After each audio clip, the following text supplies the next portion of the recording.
মায়ের ষড়যন্ত্রের ফলে মেয়েকে বিয়ের মণ্ডপ ছেড়ে হসপিটালে লড়তে হচ্ছে বাঁচার লড়াই।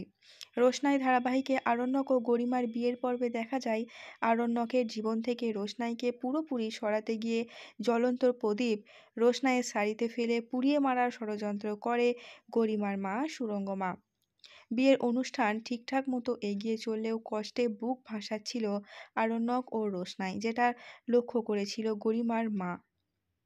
ভয় হয়েছিল মেয়ে গরিমার ভবিষ্যৎকে নিয়ে, যে হয়তো আরণ্যক চোখ সাফাইয়ের জন্য গরিমাকে বিয়ে করছে, ভবিষ্যতে হয়তো সে রোশনাইয়ের সঙ্গে গোপন সম্পর্কে লিপ্ত থাকবে। তাই তো রোশনাইকে চিরতরে আরণ্যকের জীবন থেকে সরাতে আর গরিমার নাচের জগতে রোশনাই যাতে কোনো বাধা হয়ে না দাঁড়ায়, তাই তো সে রোশনাইকে পুড়িয়ে মারার ষড়যন্ত্র করে।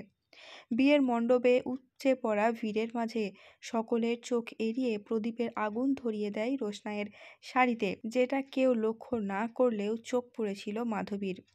মায়ের করা ষড়যন্ত্রে বিপদে পড়ে মেয়ে। ওই প্রদীপের আগুন ঘুরে গরিমার শাড়িতেই লেগে যায়, আহত হয়ে যায় গরিমা। সেন্সলেস হয়ে ঢলে পড়ে আরণ্যকের উপর।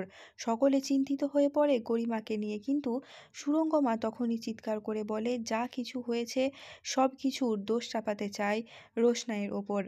আরণ্যকের সঙ্গে যে গরিমার বিয়ে হচ্ছে তা কিছুতেই মেনে নিতে পারছে না রোশনাই, তাই তো সে ইচ্ছাকৃত গরিমাকে মারতে চেয়েছে। কিন্তু মাধবী যে দেখেছিল রোশনাই নয়, বরং সুরঙ্গমা নিজেই ওই আগুন রোশনাইয়ের শাড়িতে লাগিয়েছিল। মাধবী এসে রোশনাইকে সান্ত্বনা দিয়ে বলে, আমার থেকে বেশি সত্য এখানে আর কেউ জানে না, তুমি চিন্তা করো না রোশনাই, তুমি কিচ্ছু করনি। আর এখানেই শেষ হয় আজকের পর্বটি। যদি এমন বিভিন্ন ধারাবাহিকের আপডেট সবার আগে জানতে চান তাহলে চ্যানেলটিকে সাবস্ক্রাইব করে সঙ্গে থাকবেন। দেখা হচ্ছে খুব শীঘ্রই নতুন কোনো একটা ভিডিওর সঙ্গে।